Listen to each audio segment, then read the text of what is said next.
1, 2, 3. Welcome to episode 6. Welcome to episode 6.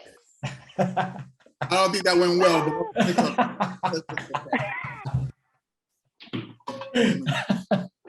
That was funny. All right, so we're recording now. Matt Booth couldn't make it today. He's got something that came up for work that he's got to work on, so that's why he's not on. But we got a good cast of characters with Aaron Acosta and Nellie Riddle. I'm just going to point out to everybody that watches this shamelessly for Nellie that room that she's in right there, magic happens in there. That's where she does her work. She does massage therapy. I'm one of her customers, and I can tell you guys, she's the truth. She's helped me out a lot. Like really, I came in there really banged up, and she's put me back together. So if anybody needs, I'm broken up over here, man. yeah, if you need a really good massage therapist, check out Nellie Riddle, the knot finder. Yep. She finds the knots. Like every time I lay down on the bed and I'm like, it's a joke, but I'm like, how is it that immediately once you touch me, you touch a knot each time? Like she's not like feeling and like trying to find where the issues is. She just like touches you and I'm like, that's it. You found it. That's the spot. You're welcome. Yeah. But Nellie was always giving massages. I remember in like graphic arts, she was giving massages like this is her calling. All right. Yep. I touched people a lot. I guess I was really known for in high school as the person that touches people. So really good hands, magic hands, piano hands. I remember people calling me magic hands or piano hands because I used to do this on their traps, you know? And they just like, I benefited from that. I bet there's lots of rumors about, about me and being a slut or playing people or I've never heard such getting a with people. No. Honestly, I just wanted to make people feel happy and massage them and make them feel good, and I still do that today. None of those were in my circles. No one I talked to thought that about you. I never heard those rumors either. Well, at least that's out of the bag. So hopefully, those rumors that's on the table, everybody. Now you know. If you watch this, dispel those thoughts or memories if you had them at all. But yeah, no, seriously, Nellie is, man, she's like massage therapy has been a big part of my life for a long time. And I've had a lot of really bad massage therapists. Nellie is by far the best. Like, man, she knows what she's doing. Really appreciate it. And it's different every time. This week, do you know that, right? Yep. This week on Wednesday, Cinco de Mayo, getting on that table. It's gonna rub you up. I got it on my calendar this time, so I won't be late. Like I was. Work on that hip, that bad hip of yours. Nellie's so good. Whenever I'm late, she's like so nice about it. But she should kick my ass. But I'm better at putting it on my calendar now. Yeah, no worries, man. It's not you. It's every client that I have. Yeah, you do a good job managing us. Thanks. So we know you're a massage therapist, but you still have to give us your little rundown. And since graduating to now, I start first. It's not Aaron It's wants to start. first. Yes. You sure? Yes. Well, as you know, this is my office. This is where the magic happens. I guess how it all started in high school. I don't know if you guys know this, but the last year, my senior year, I'd actually started going to massage therapy school at night. It was the last couple months before we graduated. That's when I actually started massage therapy. And I was going to school in the morning, working at Fairlane Dry Cleaners. I don't know if you know Fairlane Dry Cleaners. It's in that Madison Plaza that's right across the street from the high school. But there was a dry cleaners that I used to work there, and then after I worked, I went to massage therapy school at night, and I did that for the last 3 months of senior year. So I actually graduated. I didn't graduate the program, but I started the essential classes, which is learning just the basic techniques of massage, like Swedish massage or circulatory, that's what we call it, sensory repatterning, and learning the anatomy and just the basics of anatomy. And that was the essentials of the classes that are prerequisites before going into the program. So I graduated from that, but I didn't continue with the program. I just stopped there at 18. And I was doing other things. I was doing like working at Henry's Marketplace, which is now called Sprouts. I was actually going to Mesa College. I wanted to become a physical therapist instead, or a vet tech, you know, working with animals or working for the zoo, but that kind of fell through. I don't know if everyone knows this, but I am actually gay. I'm actually a lesbian. So all those rumors in high school, they're true. If I was a closeted gay, you know, I was Mormon. Everybody knew I was Mormon. So I was definitely closeted, and I was actually seeing a girl after graduation that actually went to Madison High School, and we met working for Hallmark. We were employees, and we hooked up. And she was still going to Madison High School, and I already graduated. And my mom found out that we were together, and my mom kicked me out of the house and sent me to live with my sister up in San Jose. So I lived with my sister in San Jose. Yeah. Hold on. How old were you when that happened? 18. What? I didn't know 18 that. going on 19. Yeah. Wow, that's so. So I was having a relationship with my first girlfriend at that time. Wow. And my mom kicked me out, and she's like, you either work on yourself and be Mormon. And I, of course, wanted to make my mom happy and my parents happy by being a good Mormon and going to live up in San Jose and breaking up with my ex-girlfriend and trying to be a good Mormon. And then after San Jose, I lived in Provo to be a better Mormon. Wow. And lived in Provo for a little while. Didn't go to school there, just worked at a restaurant there. And then I went back to San Diego. And in my 20s, I just kind of went back to Mesa College, worked on whatever, you know, prerequisites to go into a university or PT or whatever. And then I got married to a man at 24. And of course, that didn't work out. And 2 to 3 years later, luckily we didn't have any kids, and that was an easy break. That was an easy divorce. So I divorced at 27, and then started coming little by little coming out of the closet. I was just not going to church very much anymore. Question. I was dating. Huh? Did it not work because he was a man, or did it just not work because he was just not the right partner? Good question. Not the right partner, I would say, because I came out as bisexual to my parents because it was easier for them to understand. Like I'm also physically attracted to men, but I feel more of a stronger relationship with women. So I was sexually attracted to him. I was physically attracted to him. We did have that connection, but he was just kind of not like every guy, but he was a man-child. He played video games all the time. He went from job to job to job. I don't play He those. wasn't providing. What? For my kids. That's just my kids. I don't play that. No. Was not pointing at you, Eric. I did see that game, and I'm like, oh, that looks fun. No, but he was playing like Xbox and Nintendo, and he was a movie buff, and he was a homebody. I'm an active person. I'm a surfer. I play volleyball. I play sports. Like, I want to be outside. I want to be with friends. I'm such a extrovert that I'm just like, I need to be around people to be happy or energized or whatever, you know.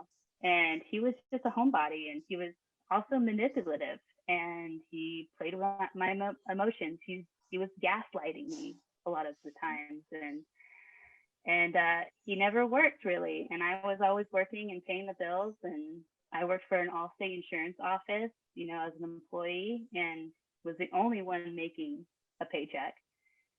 And I was going further into debt. He was just running me into the ground. And in a way, it was a blessing that he wanted to get a divorce and also he was 9 years older than me.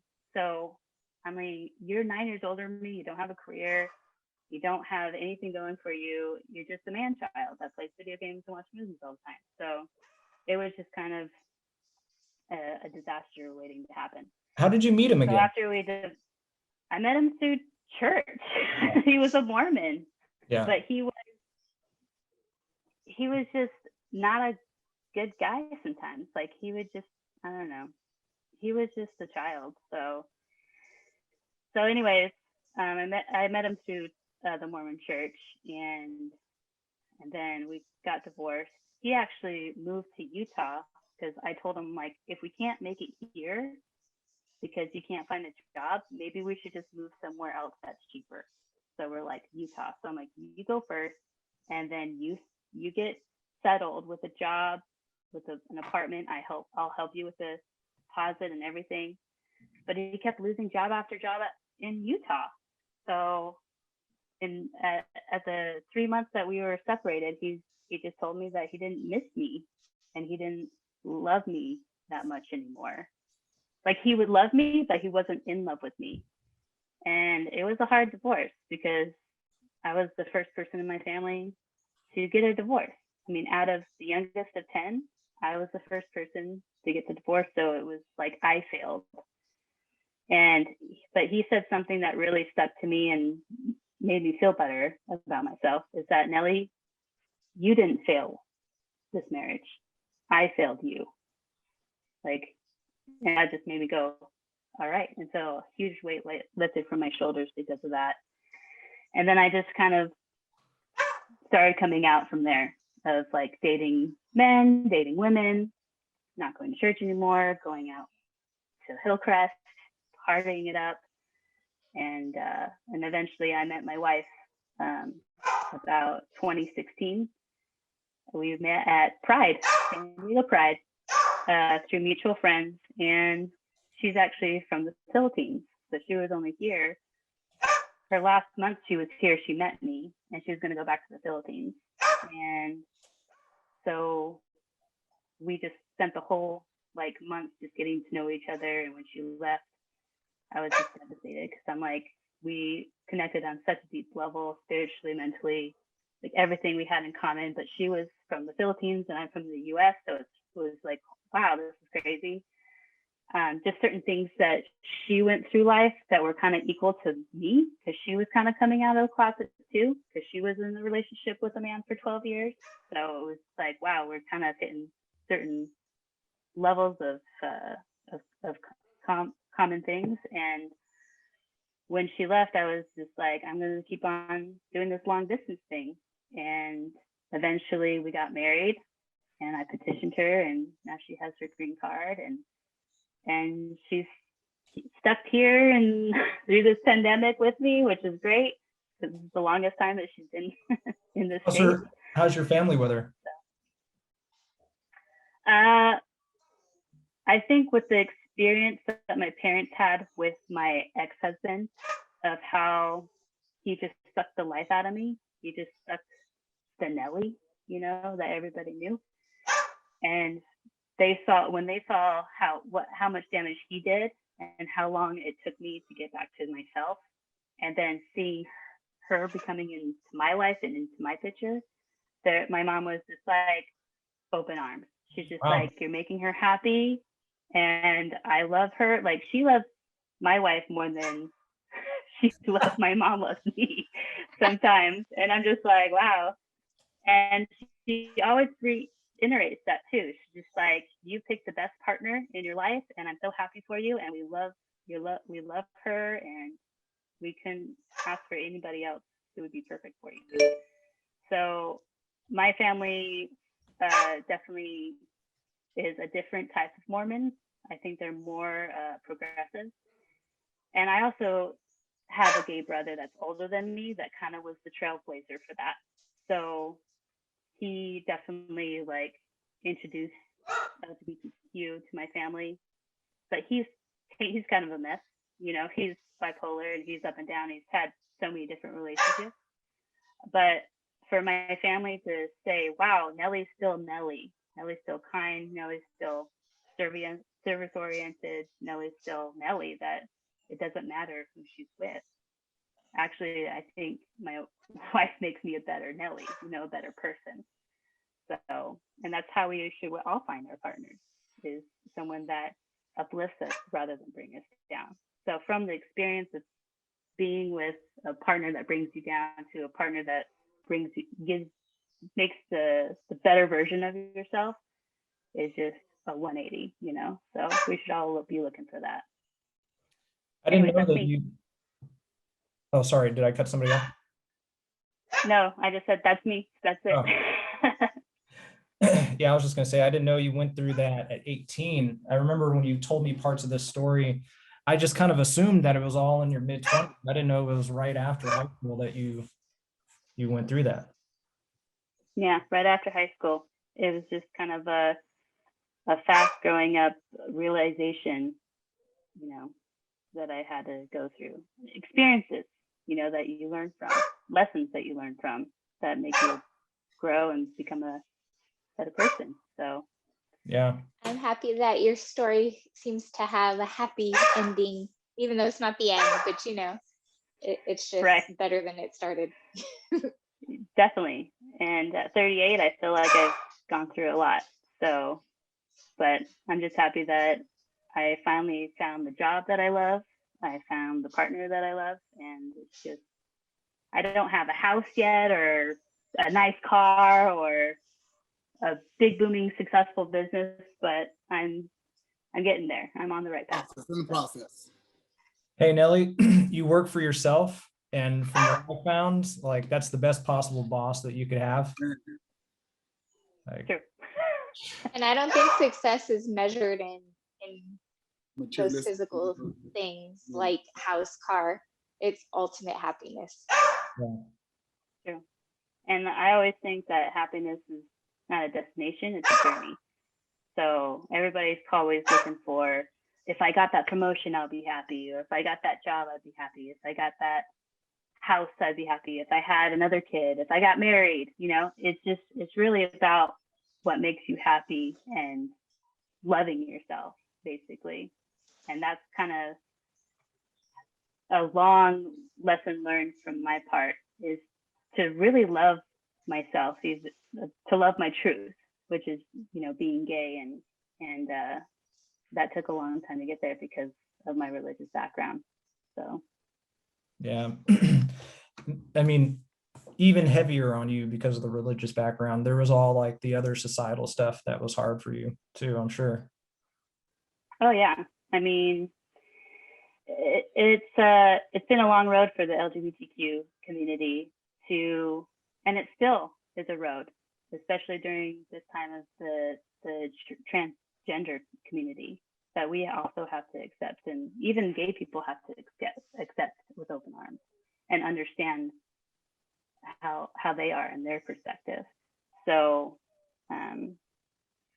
it definitely was hard to get to a point where it's like I shouldn't be ashamed of who I am because of loving someone that society says that you shouldn't, or what religion says that you shouldn't because it's such a sin.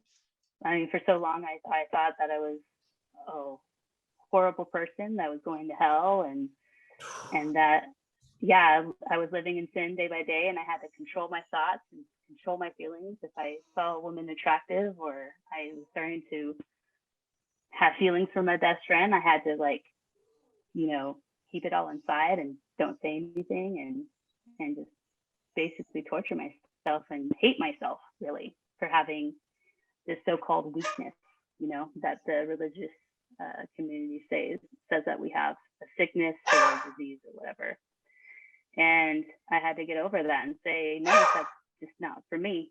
And so once I started becoming more involved in the LGBTQ community, I listened to podcasts, I listened to the history, I listened to, Harvey Milk, and watching that movie, and how over the years, how even back in the 1900s, the 1800s, there were still gay people, being ashamed, being killed, having a secret life. And it took this long for LGBTQ to have the rights that they have today, because in the 1970s they fought for it, and they, started fighting for it. And so in that movement, I'm just like, wow, if I was there, I don't know if I could have done it. I probably would be one of those people that killed myself, because I was gay and I was ashamed for it. So in a way, it's like, I'm glad that I was born in this generation today, when that has already been set in path for me. So I'm grateful for that. I mean, so much has happened in like our community and our society in the last 20 years. Things have changed Yeah. so much, like, from it being okay 20 years ago and like just casual to be like, oh, that's gay.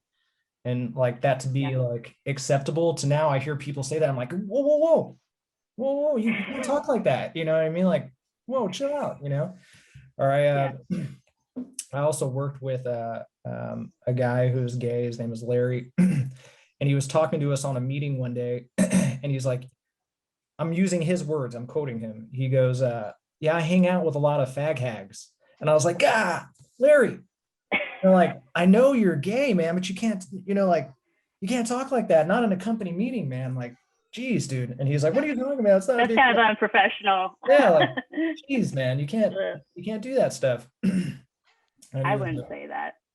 Yeah, but I know what he means. yeah. I'm like, oh my God, it's like, he's way too open. yeah, but that's like an example of like, just how much, things have changed, where like, even if you hear a gay person say something like that, you're like, no, man, you can't, we can't talk like that. We can't say that kind of stuff, man. Yeah. And especially in the professional setting, if it's just one-on-one with your friend, that, I bet it'd be totally different, totally fine. Well, it was it was three of us, and it was like, he felt like he was in, it was Marty and then another guy, and we were kind of like the jock kind of personality, and so he thought he had to try to like match us in that kind of way, and he was trying to like talk to us that way, and we were like, no, man, that's not how we roll. So anyway, that's amazing, Nellie. You've got a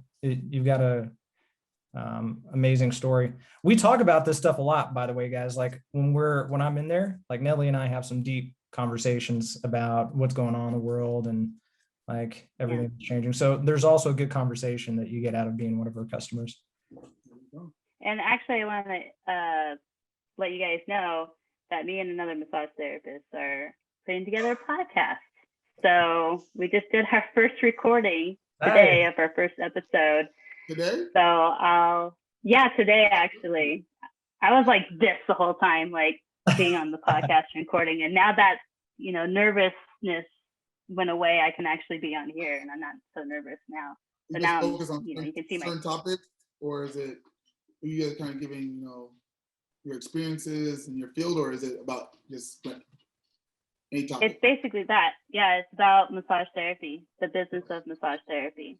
So we're two massage therapists talking about, the whole how massage therapy is and how we want to grow from here, rather than be seen as an adult entertainment, because that's what we're categorized at, is that it's something that's a luxury for people to have. So we want to kind of move away from that and see it as a medical need, as a health and wellness, category, because everybody needs some stress relief, especially during this pandemic. All my clients have been like, stressed out, and all their aches and pains are coming back in full force. And when they come in, they're just like, man, like the whole year I've just been stressed, and that pain came back because I didn't see it very often anymore. And so it's like I'm starting back to the beginning of my clients, because they've been not having any massage during the whole last year during the pandemic. So that's been kind of a work in progress, but that's what the podcast is all about. It's about, massage therapy and how we want to help people to be more aware of how much it's needed in the medical field. So yeah, send me the channel. Are you doing it on YouTube as well? no, we're doing it through a podcast hosting system, so it'll probably be available to be on Spotify or Apple or iTunes and stuff like that. But like I said, we just did the first episode, so she still needs to edit it and to post it and everything. So I'll let you guys know. Send a link or something. You guys want to take a listen. We're gonna need to bite your style. We want to get on Spotify and stuff like that too. I know. Details. It's a work in progress. Got it. That's cool. Okay, Aaron, you're up, man. Tell us about. Before we start on me, we kind of glanced over this, Nellie, but you said you have 9 siblings? Oh, you missed that. I'm the youngest. That's not easy to do. When you heard it, you're just like, what? Yeah, I don't think a lot of people knew that in high school, that I'm the youngest of 10 in my family. Wow. So I have 9 brothers. Age gap is my oldest sister is 15 years older than me. Okay. So my mom has been pregnant for 15 years. So there's always a kid every year or every year and a half should be popping out a kid. Hey, see, Jackie, there's a possibility for that boy, Jackie. Stop. Boy, Martin Jr. Stop. Okay, so a lot of people don't know this, but Aaron and I are like very close still in high school. He was my brother, and that continued on. He's one of my best friends to this day. We talk on a weekly basis. He is my daughter's godfather. Like, that's my bestie. So he teases me all the time because he has 3 children and thinks I need to have 3 children. But I'm good with 2. Well, 15 when your daughter actually is 15, right? She will be 15 in July. There you go. So we'll see. We'll talk to you in about 9 to 10 months, and then we'll figure it out from there. This is every time I talk to him. This is the same conversation. There's no more coming, Aaron. Well, did you have your husband get a vasectomy or? Nope. It's actually going to happen this year. Years, it is not happening. It is going to happen this year. It's going to happen this year. Let me call my. Stop it. Right, I'm gonna leave it alone. Okay, your turn, Aaron. It's my turn. Give us a rundown. I'm gonna give a quick rundown. So technically, not technically. I believe I'm class of 2000, and this is why I say this. My senior year, I got kicked out of school. Not for anything that was my fault, of course. But I did get kicked out of school. And so I had to finish because I didn't want to get a GED. I was like, I want an actual diploma. So I don't know if you remember back in the bungalows, they had like an adult school or some type of. Right, yeah. So I had to do like the actual work so I can get my actual diploma. So, when I got kicked out of school, I was transient. I didn't really have a home, right? So I was just kind of living, couch surfing and all that type of stuff. So my focus wasn't my education. So for about 8 months, I kind of just let it lag and didn't do any of my work. So technically my graduation year, the year I submitted my stuff and got my diploma was 2001. So my graduation ceremony was my walk behind Madison High School as I was waving to the cars. I was like, yeah, I'm done. Boom, I got my diploma and stuff like that. So that's kind of how it kind of started for me. Dang. So a lot has happened to me in 21 years for me. So basically, I was kind of known for like the football player, kind of a fight a lot, get in trouble. I was a class clown type of dude. A lot of that's still there, not the fighting part, but like I'm always clowning. I'm a teacher now, so now I just kind of just changed that into that field. But my whole focus, like always going to school, is like I can get in trouble because somebody's going to get me out of it, and that's usually how it worked out. And for the most part, it worked out for me like that for a very long time. But then finally, somebody said, "No, that's going to stop here." So my senior year, I was supposed to sign to go to school to San Jose State to play football. Then my grades kind of messed me up and some other stuff that I didn't do that I didn't know for a scholarship or whatnot. So I just kind of let everything go. So for like 2 to 3 years, I was just kind of out and about partying, just doing a bunch of dumb stuff. And then my mom passed away in 2002. And then it's kind of like a gut check. I was like, look, you said you were gonna do all these things by the time you were such and such, And I'm kind of looking at my life at that time. I'm like, I haven't done any of the stuff that I said I was going to do. So I don't know if I would say I was in a depressed state of mind. I don't know, because in that time I just thought I was in a funk, because it wasn't like, oh, you're depressed. I don't know. So I was just being out there, just doing a bunch of dumb stuff or whatnot. And then that happened. My mom passed away August 16, 2002. And then I was like, all right, I got to get it together. I got to get it in gear. So that year I left to go live with my brother, who was playing basketball in Nebraska. Out of all places, I went to Nebraska, one of like 5 Black people in the whole state. No, not really. But we went to like a small town. It's called York, Nebraska. I'm gonna be honest. Some of the nicest people you've ever met in your life. People wave at you. They leave their cars in the ignition. You know, like super nice. If they don't like you, they just don't look at you. Right? But for the most part, very nice people. So that's what I was doing. I went out there. I was like, all right, I'm gonna get my life together. But I kept on going back and forth. So I tried to come back and I tried to play football at Mesa, and everything was going good until that first week before a game. I got kicked off 2 different times for fighting because I didn't learn my lesson. So then I had, like, when you go to Mesa and you don't drop your classes at a certain time, you get F's instead of W's. So yeah, that's happened to me. A lot of F's.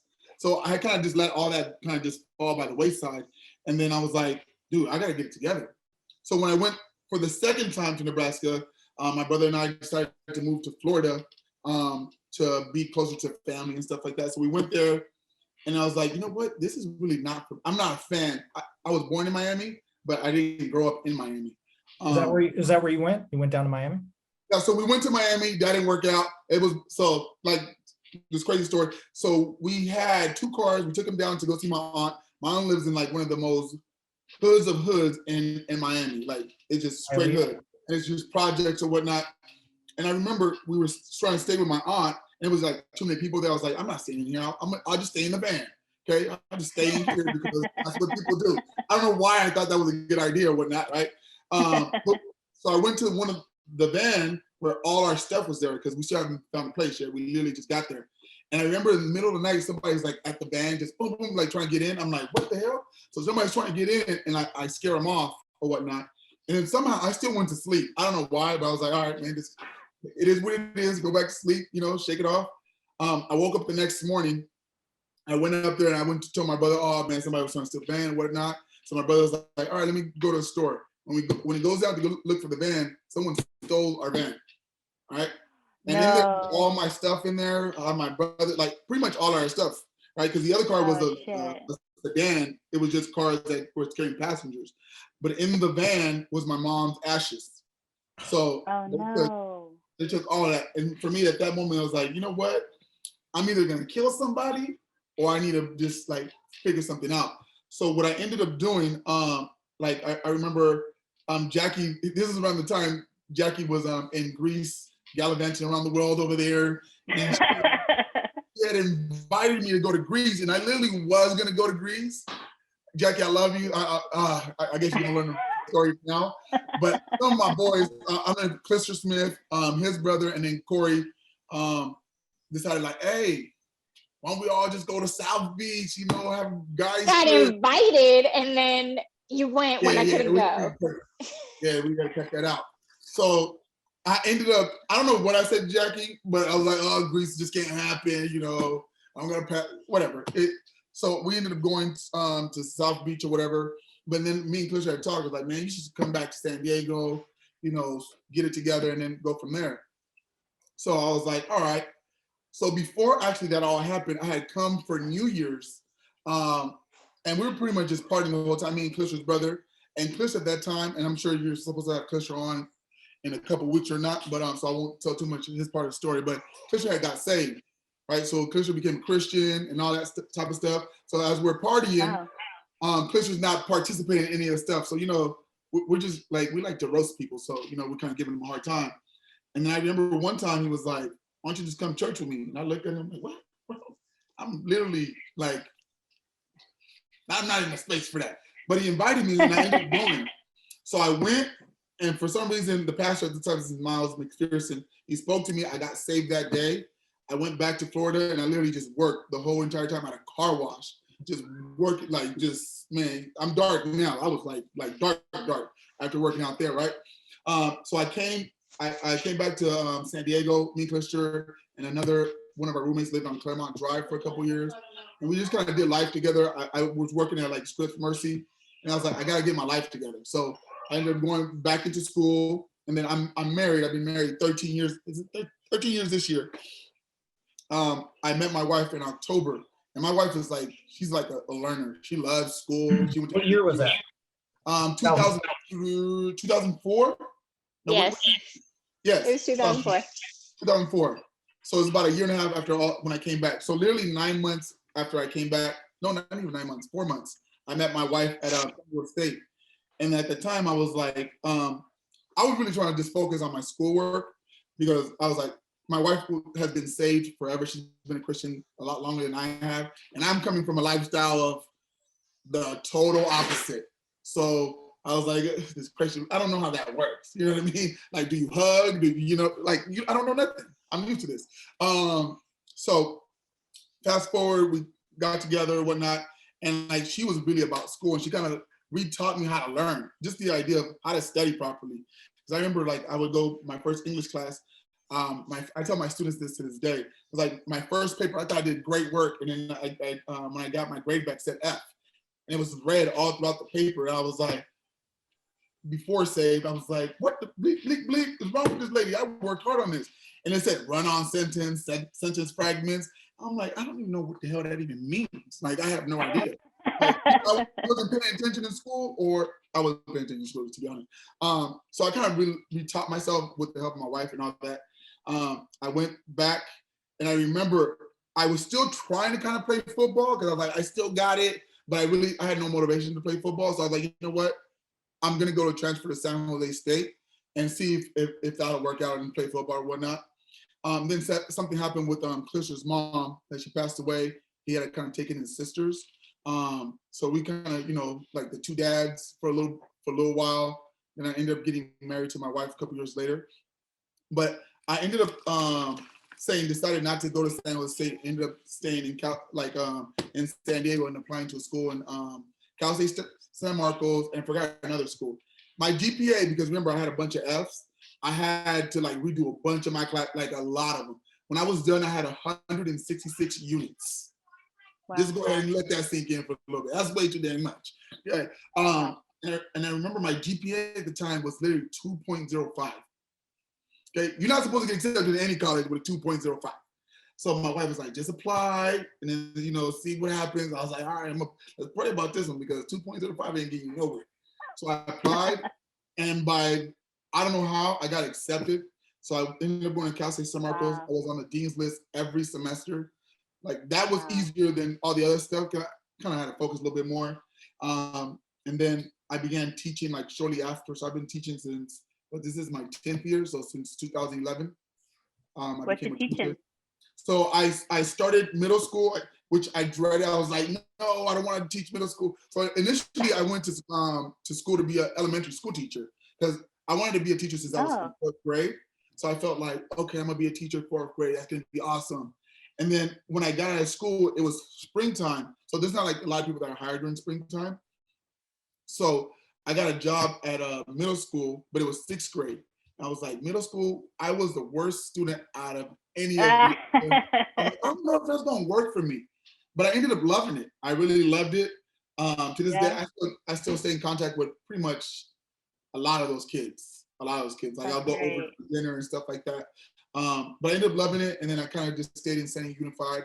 So I've taught all the way from 2nd grade all the way to 8th grade. So that's kind of been my story for the last 20 years or so. So now, I got 3, I'm married, going on 13 years. I got 3 kiddos, 10, 8, and 6. And then my daughter, who's over here just playing around over here, is 6 going on 40, because she thinks she's grown. So cute. One girl. So you still teach in middle school in San Diego Unified? So I'm a 6th grade teacher, but our school is K-8. So it's self-contained, which means I have my students all day. So at the school that I'm currently at, it's considered middle school, but it's not, because they're still on like the elementary schedule, but we have 7th and 8th grade there. So it's kind of weird. Here in San Diego? Yeah. Here in San Diego? It's Okay. next to Chicana Park. It's called Perkins. Perkins. Yeah. So I've been doing that, trying to do we're doing the online thing for about a year. Went crazy. My body just went to kaput just because I'm not a person that sits a lot. And I have to sit here for 3-4 hours. It was like, I ended up going to a chiropractor, like 3 different, didn't work. I'm like, you know what, I'm over this. And then like going back to work and actually just moving more, my body feels better. It's still jacked up, but So you need a massage? Is that what you're saying? I'm definitely, but I'm dead serious. Like literally Want to today. get on the table? Yeah, I go for it. I'm break whatever you gotta do. I'm for it. Yeah. Elbows into your I'm gonna get into your traps. Yeah. Yeah. Oh yeah. To your lower back mostly. I'm for it. I was telling them because I joke around with my kids a lot, all my students. Like I literally I'll grab them or whatever. Even though it's COVID, I'm not supposed to, hug them. I still do. I don't give a damn. I just do whatever I want to do. But like I'll pick one of them up. But like today I tried to pick up the student and literally my back just kind of gave out and they were just kind of laughing at me. I was like, you know what? I ain't got nothing to do. Like, what can I do? My back's not working. I know exactly what you can do because I work with that. people that have that issue all the time. Okay. Well, yeah, that's my story. That's 20 years of I don't know Costa's life, and here we are. And I'm neighbors with Mr. Marty over there, even though we don't see each other often. He's down the street. Yeah, Aaron's got a beautiful house. Beautiful house. It's in the making. We're working it out. Working it out. Santee? No, You're in Santee? San Carlos. Well, technically, I consider San El Cajon, Santiago, but I live on the other side of Fletcher Hills. I don't know if you know where House Mountain is at. Yeah. Yeah. His backyard overlooks the 125. Yeah. And that's like the main freeway coming in, either the 52 or the 125 coming into Santee where I live. Yeah. Yeah. Yeah. I live in downtown, kind of. Well, Golden Hill. Okay. A tiny ass studio apartment. Yeah, but if you moved out this way, you could probably get something much bigger. If I moved to Santee. Well, if you moved out of anywhere from there, probably, unless you're on the coast, you could probably, what you're spending now, get something much, much larger. And then if you move to Murrieta, you get even bigger. Ain't nobody trying to do that, Jackie. Man, you got a big old house, but that ain't nothing to do with Marietta. I don't know if I can do Murrieta. It is not bad. Like I love it here. I really do. I feel like it's a great area to raise my children. And I'm not far away. I'm 50 minutes from Aaron's house. And 45, 50, depending on traffic. I can go to the beach in an hour. I can go to the mountains in an hour. Like, I'm good. Or Nellie, you can go to the beach in 7 minutes, or you can go to the mountains in an hour. Yeah, I'd rather go to the beach because I'm a surfer. So I'd rather it gets me 10, 15 minutes to get to the beach rather than an hour to the beach. When we were house shopping, we were looking at Temecula hard. Like, were you? Yeah, we were. Really? I was looking at it. I was, man, there's a couple neighborhoods up there where you're just like, oh, Temecula is really nice, especially now. We're in downtown Temecula. I was like, I don't even know if I can afford to be in this area right now. Yeah. I took him to Old Town Temecula. Yeah. Oh, that's what I remember going to Stampede in Temecula. Yeah. With some friends of mine. Oh man. So what area? It's like a country line dance bar in Old Town. Oh yeah, I don't know country, very country. I'm not country at all, but I have some friends that were line dancers. I mean, I used to go to In Cahoots over here in San Diego because it was just. I mean, they did Wednesday nights where it's you call it $2.75 you call it, so you can drink a shit ton of alcohol for $2.75. And they would just play country line music, or they did like hip hop, R&B as well, like a mixture of it. So it was kind of like a huge fun country club /club. So yeah, I liked it. When Cahoots was there, I've had like 2 really good nights there when In Cahoots was there. So I'm a big fan of it. Yeah. Yeah. We used to go there all the time. I used to take my exchange students that would come from foreign countries because it was like the cheapest place to drink, and it was so American. You know, it's so like Yeah, very honky tonk, you know, with your big belts and your cowboy hats and stuff. Oh my gosh, yeah. exactly what they want to see when they come to the US, right? Like they expect us all to look like that. Yeah. All those stereotypes. Yeah. Yep. Hey, Yeah, and Aaron, they loved it. They loved it. Yeah. What's Go up? ahead. Aaron, tell us how you met your wife. Met my wife. So one of Clifton and I, we have a friend. Her name is Rachel as well, which is kind of funny. But she always had the friends, right? So our friend Rachel, she always sees like the beauty in people. So she would always like, oh, I have a friend. She's really beautiful. And they were like, we need to see a picture because this is before, like, we're still in MySpace era. Actually, MySpace was around there. Yeah. I think it was my top 8. You know what I mean? Like, what's my top 8 man. today? You know, we didn't have access just to put a picture randomly. You know, it was like, well, she's in the picture. She's at a park or whatnot. And then I remember one day it was like, Kush was like, no, it's my turn. I know it's my turn, bro. Like, dang. And I was like, no, we need to see a picture. Because Rachel, you like people and they don't be cute. Like, you know, there's something wrong with them. So she kind of introduced us. And the funny thing, me and my wife had met each other before. Like, she used to sing for the Rock Church. And I remember I saw her one time, like, oh, she's a pretty girl. But I'd never talked to her after that. I kind of went my ways. And then we were supposed to meet at church at San Diego State when it was there. We didn't meet. And I was like, oh, this girl stood me up. Oh, she must have lost her damn mind trying to stand me up. Like, she doesn't know who I am. She better Google. Well, I don't know what she's going to Google, but you get the point. So I called my friend at the time. I was like, hey, Rachel. She stood me up. Like, no, she's in the parking lot. So I was like, I still remember what I was wearing to this day. Like, man, I remember. So I was like, okay, I'll wait for her. So she came and we met that way. And then she asked me to, oh, you want to go to lunch with us? And I was like, no, I got to study. You know, I was lying. I was just broke. And I didn't want to pay for her and her friends. To be honest, like, you know, the money was low. So we met the following day. We went out. What's that place right where Juice Station used to be, Marty?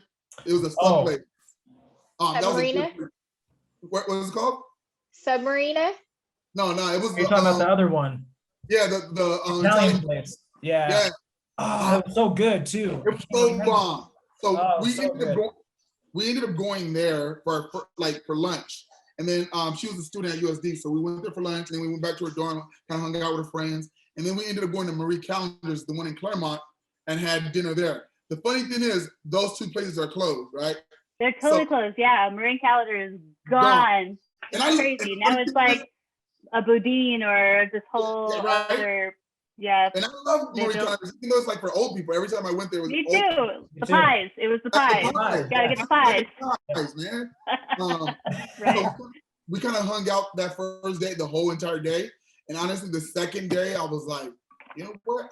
I can rock with this. And I was honest with her from like I told her everything. I'm like, look, if you won't be with me, look, I haven't been saved for that long. I've been saved for 9 months. This is my story.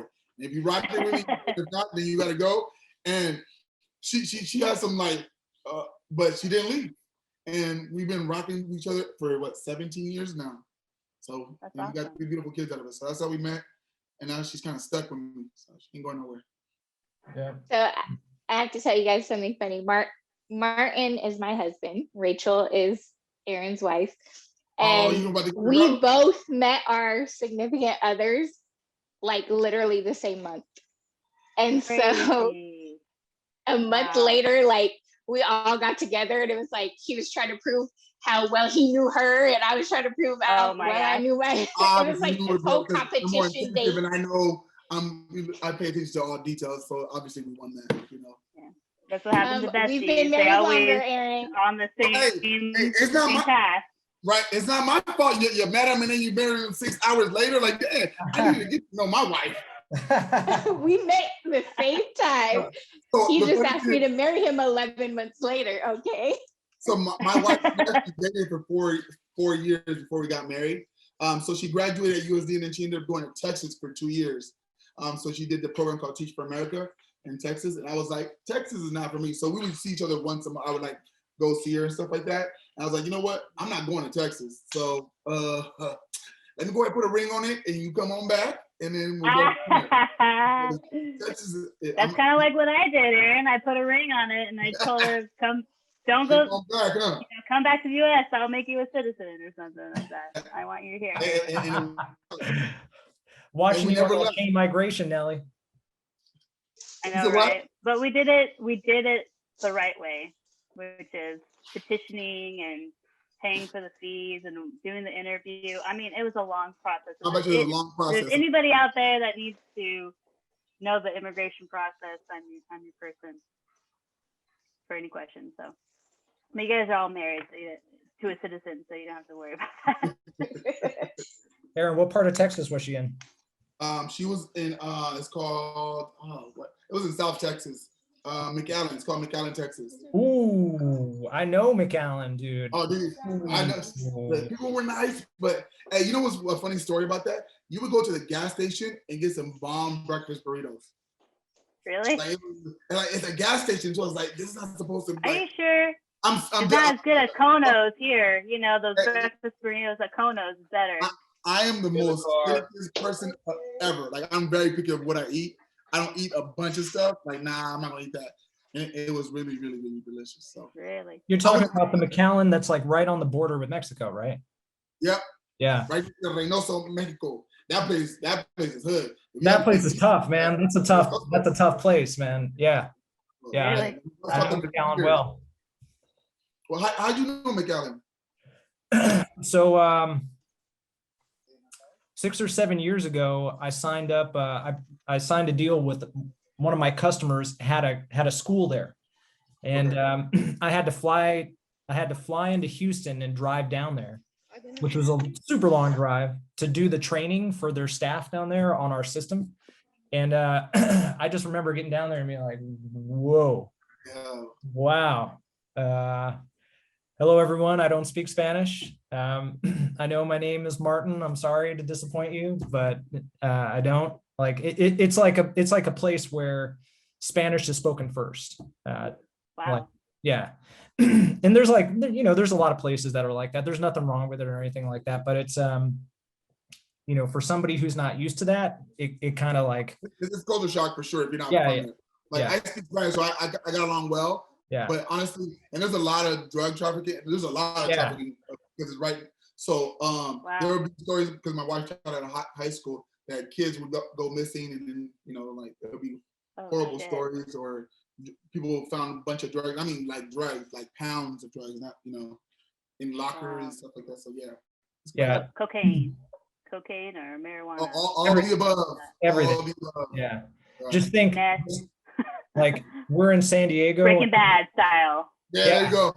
Yeah, like we have all this infrastructure, and so you see on the news about like the drug tunnels and stuff like that. That's a tiny little place over there.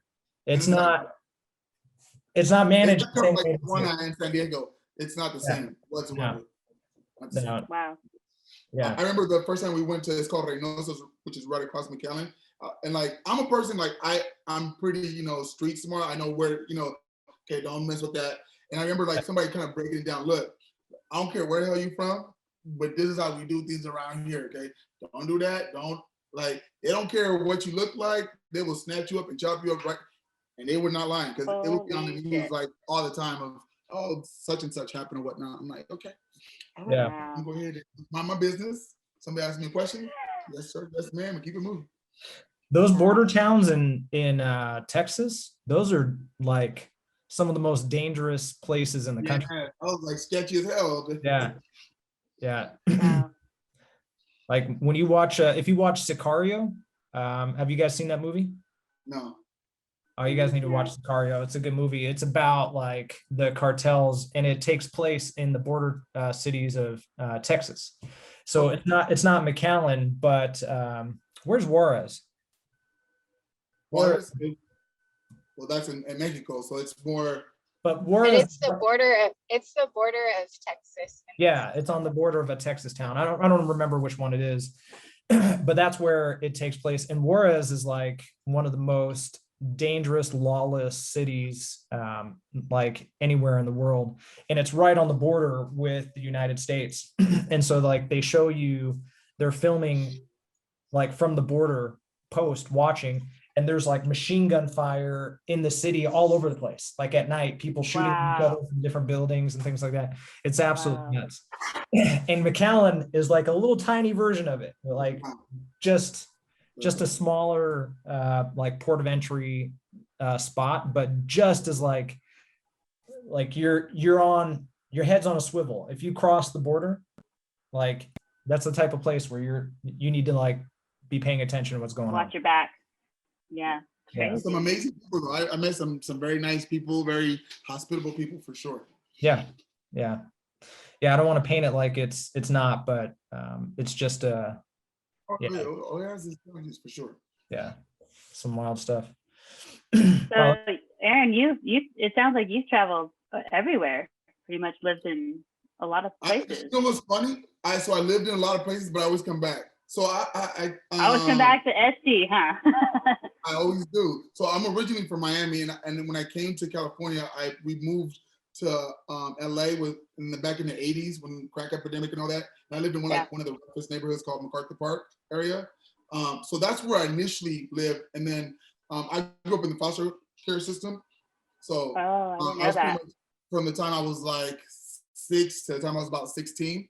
And a lot of people honestly never asked. I don't know why no one really knew, because my parents never came to anything, right? So when I was a freshman, when I finished my freshman year, I was actually in a group home in Vista. And I was going to end up living with a coach out there and stay with the football program and do all this stuff. And it was good. Honestly, it would have worked out better for me if I would have done that. But my brother was going to Madison, and I was like, I want to play basketball with my brother. So I ended up coming back knowing I didn't have nowhere to stay, right? Because I came back, I was kind of let go from the state, so I was free to do whatever the hell I wanted at 16. Wow. I was staying with a friend. And then needless to say, I didn't have grades, so I couldn't even play basketball. So my GPA was like 0.02 or I don't know what it was, because I didn't go to class, it didn't really work. Right, so it didn't work out. You had to survive, man. Pretty much. It's like you were just surviving. Crazy. Pretty much. And then the end of sophomore year, middle sophomore year, I ended up not having anywhere to stay. I don't know if you know Mr. Thompson. If you remember him, he was, I don't know. I'm blanking on teachers. Oh, I only know like coach too. 3 teachers. Yeah, we call him Coach Thompson. If you know Miss Andrews, right? I knew Miss Andrews, and Coach Seaman was my volleyball coach. Okay. So they would all hang out with each other, and Coach Andrews and Coach Thompson were kind of always like friends, so they knew each other a lot. Okay. So I ended up with him for like a year and a half or 2 years until my senior, until I got kicked out, and it was like big old blow up, and then kind of ended up leaving. So that's how I kind of, I mean, that's crazy that you grew up in the foster system, and look at you now. Like, I was lucky, to be honest. I was blessed in a sense. I remember because I didn't really know like the magnitude of what that actually meant to because when I got my bachelor's, I remember I wasn't part of the program, and it was like it's only 1% that actually graduate from college. I was like, damn, 1%. Like, y'all need to do some better programming. You're the 1%. But in my case, I was in a lot of foster homes, but I lucked out in the sense that me and my brother, we lived with one family off and on for 8 years. So when I was 7, we lived with the family, and then my mom got us back, and then she got in trouble again, and then we ended up going back with that family for like 2.5 years or whatnot. So a big chunk was with one family, and not a lot of people get that experience. I never had like the heinous, where people try to hit you, and I never dealt with any of that type of stuff. First of all, I'm not the type of person to just let anybody do anything to me, because I was like, I'll bite you or fight you. I don't care at 3, but I never had like the horrible experiences. I've had the experiences like you're a foster kid, we don't care about you. But that stuff, like for me, it didn't mean nothing. But I don't have like the tragic stories with the foster care system, even though I felt like it did fail me in a sense. It didn't prepare me for anything. But now I feel like a lot of things that I endured kind of helped me with my kiddos, because my population is 38% homelessness.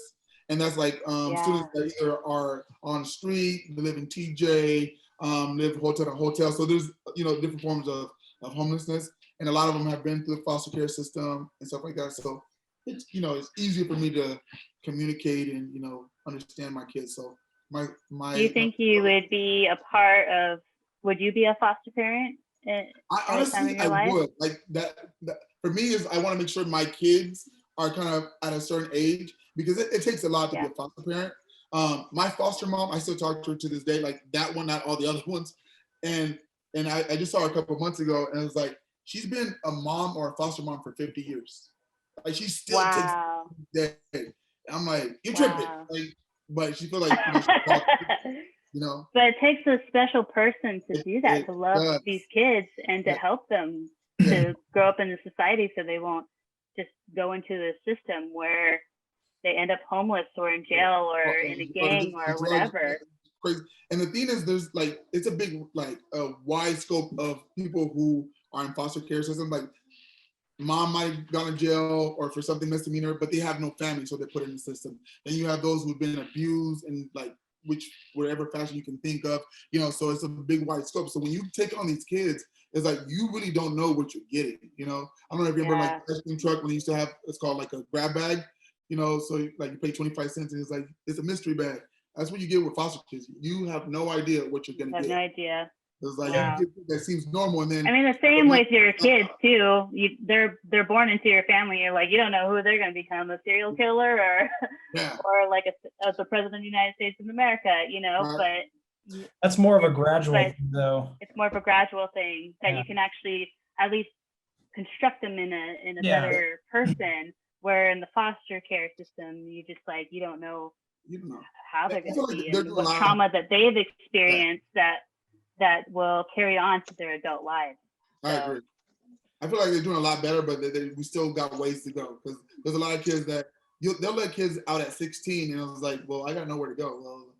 Well, 16 is so fucking too young, man. You can't even buy cigarettes at 16. I mean, like I don't know what they were thinking, but you know, it happens. It happens. 18 is the adult age to do anything, really. Yeah, but then you also got to prepare them for a transition for that. Like, what things are you putting in place in order for them to be successful? And like, I'm hearing there's more things that are happening, but before it wasn't anything. It's like, okay, you aged out, bye. Like, figure it out. Like, not here's a program or trade or anything. Like, you know, live with whoever you want to live with. You know, and that's why a lot of them struggle, because they had no sense of direction or whatnot. But they've been in the system for a long time. So Aaron's a little bit more humble than I think he could be. A little bit more. I'm very proud of Aaron, and I'm not just saying this because he's my best friend, but I know his story, and his story is one that I don't know how, if it was me, if I would have been able to come out of it the way that he has. And he has done so well for himself, and in becoming a teacher, I see that in him, wanting to help students that are in situations that he's been in and try to be that mentor to them. And he's gotten awards for being a teacher with his successes in that. And I'm just very proud of him. He knows that I love him. I have the most respect for him. Honestly, I am blessed. Honestly, it was funny. We just had our church service that we meet outside, and my wife likes to bring that up as like my husband has a testimony. But honestly, I feel like we all go through things that we really, you know, that God didn't give us anything we couldn't endure. And some people, you know, whatever happens may happen. But I feel like the reason I went through this stuff is to help so many people, and I literally have been able to help. And for me, that's the blessing. If I can just help one, help two, I feel like that more than enough. So I try to pass it on to my own kiddos, knowing like they have it way better than I did. You know, my kids go out to eat pretty much every other day to get whatever they want. I just came back with like $40 worth of candy. They got the good life, and you know, I wasn't exposed to stuff like that as a child. So I feel like when you put that into like people and they see that you care, they kind of open up, and you know, you hope you plant seeds that eventually they will, you know, I want better for myself and not what's right here, not just for today, but what tomorrow may bring as well. So yeah. And honestly, like, I know that you're a church-going man, and I grew up in a very heavy religious church, you know, being Mormon and everything.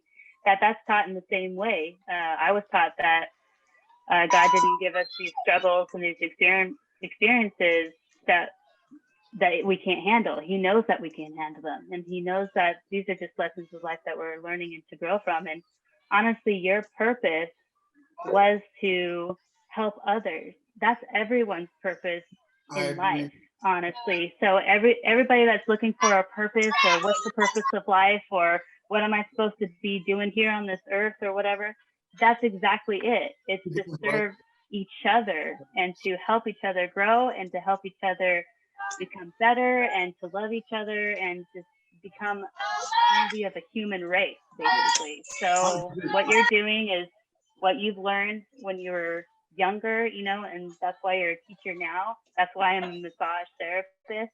That's why Jacqueline's a wonderful mom.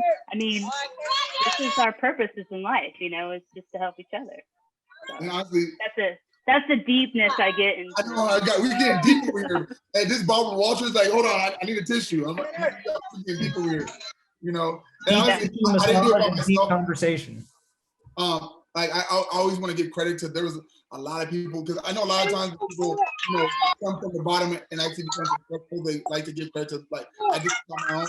But there's been different people in my life who have supported me to get to where I'm at. You know what I mean? Like there's times in the belief that I know I could do certain things. Like I didn't believe myself, so someone encouraged me or helped me or guided me, you know. So I'm thankful for all those people, because there's like, I remember when I got my master's, I didn't even want to apply for my master's. Like, no, I'm not going to be good for that. Or, you know, just certain things. So I feel like just like you said, like there's people that help us out, but that's at the end of the day, like we should be all helping each other out. Are you at a game, Jacqueline? Yeah, sorry, my daughter has a game. Are we all going to be a part of watching this game? Yeah, can we get a view? Can we get a view real quick? Yeah, let's take a look. Is my baby up? Oh, is she waving? Yeah. I see her. Yeah. Oh, looks like she's going up to bat. I think she's on deck. Yeah. Well, that's actually good timing then.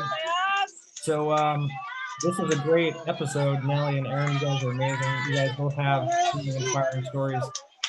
I think we've got some good content that I'll send over to Matt to edit up and get posted. And then hopefully, guys, we'll get you guys to do this again, because this was really fun to talk to you guys and to catch up with you. Well, we can all make a podcast together of talking deep, you know, talking deep life experiences and everything. So once I become a client, you can like bring me on, like we can talk about clients and how they're much better. I'll do like a testimonial. Here we go. Yeah, totally. Just look me up as the Knot Finder. That's my business name. Knot Finder.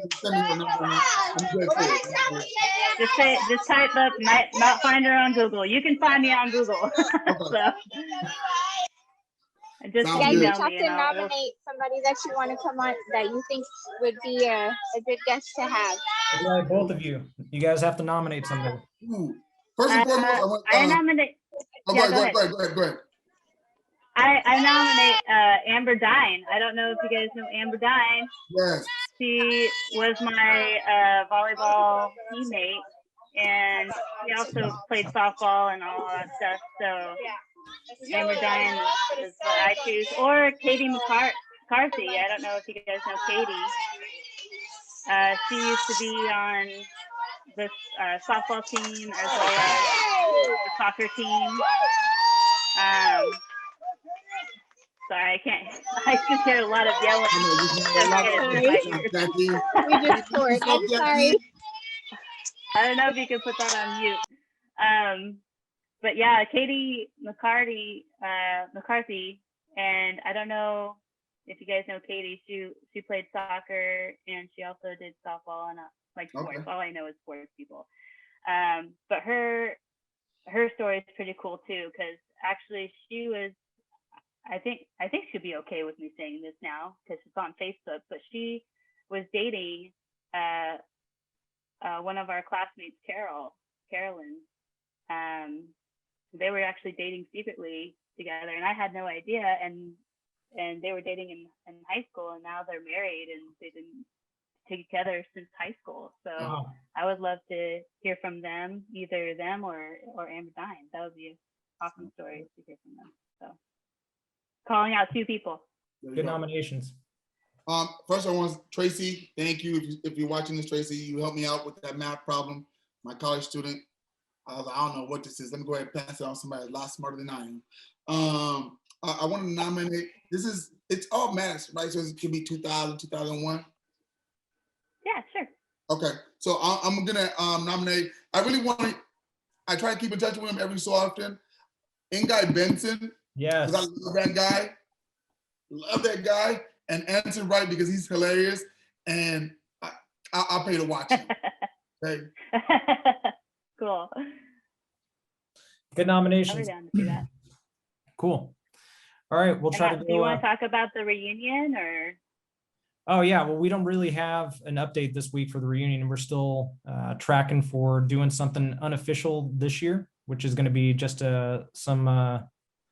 some get together, maybe a dinner or a bonfire or something like that, something that's outdoors. Is Well, what I vote the bonfire completely. I'm pretty experienced in the I used to carry bonfire beach stuff in my car all the time, like on a moment's notice, get a bonfire There you pit go. and know where to go and get the bonfire pits and actually like Bingo. reserve them and everything. So you and I were the complete opposite. I never went to a single bonfire. Wow.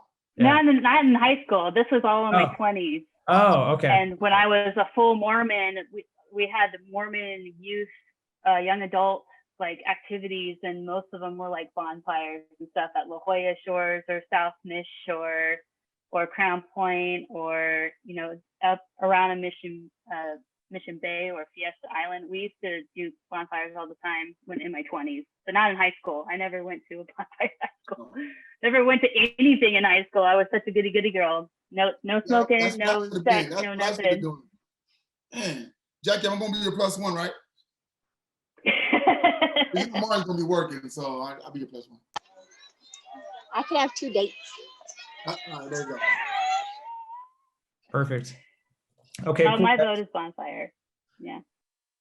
Good to know. Thanks, Nellie. We'll get this to Matt to process it, and then hopefully we get it posted today or tomorrow. Sounds good. Hey, we need to do that that lunch we were supposed to do last week, man. Yeah. Hit me up. Let's do something. All right, brother. Thank All you right, guys for having me. All right. Appreciate it. Bye, guys. Have a good one. See ya.